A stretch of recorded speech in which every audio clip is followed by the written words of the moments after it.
Good. How are What's going you? on? It's just Dan here by myself, but Christy should be back from the toilet in just a second. She's gone for a leak, but she should be back sometime soon. Are you guys in Melbourne or Hobart? No, we're Hobart, but she's in Sydney at the moment, so she's gone up for her sister's wedding. So she's gone up for her Catherine's wedding. Okay. Yeah, but we will have a chat. How do you pronounce what does TAGOA stand for? Thylacine Awareness Group of Australia.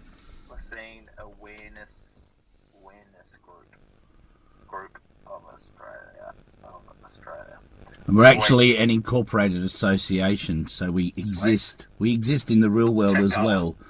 Yeah, beautiful. So Christy's just getting back now, so you'll be able to hear her. There might be a bit of a lag, but that's why we're pre-recording it. So That's all right, mate. No worries. That's fine. all right. So ready to rock and roll, Christy? You there, mate? I'm back. Yeah, she's Hi. back. All right, better come back. All right, here we go. Hobart's 100.9 is Dan Christie here for breakfast, and a new study led by University of Tasmania says that the Tasmanian tiger may still be out there. There's a lot of speculation around it, so we thought we'd get an expert on it. Thylacine Awareness Group of Australia legend Neil Waters joins us. Good morning to you, Neil. Good morning. I don't know about expert, but anyway, we'll go with it for now.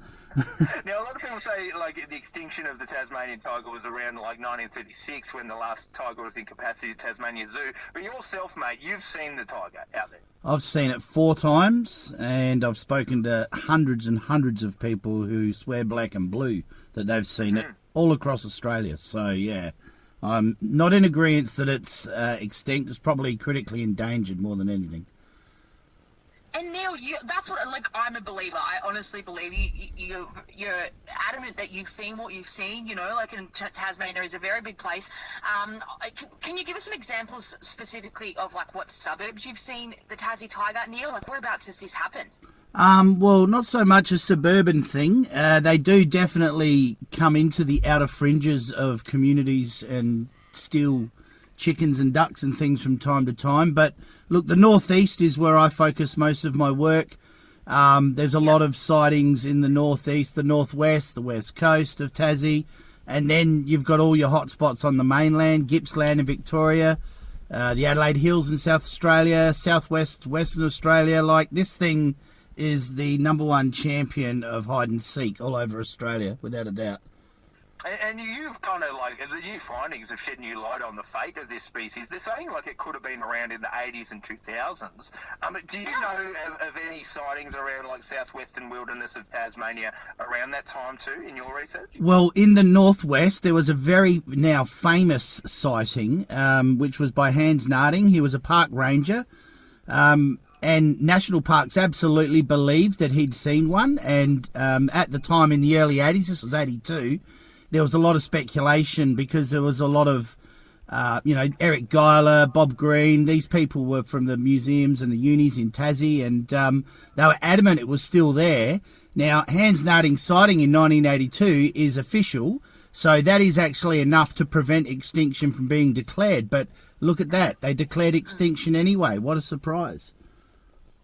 Well, Neil, does this excite you then, this study led by Professor Barry Brook from University of Tasmania, because they've used a comprehensive database, over 1,200 observational records from Tasmania, and it's been from 1910 onwards. Are you getting excited? Is that the right word when I say that this team are claiming that, you know, maybe there is a very small chance that the thylacine does still exist? Like, is it exciting for you guys to even hear those words finally? Not really, because we've known it for a long time. They're playing catch-up, really. I mean, Barry Brooks is a professor. He's no idiot. He's a smart man.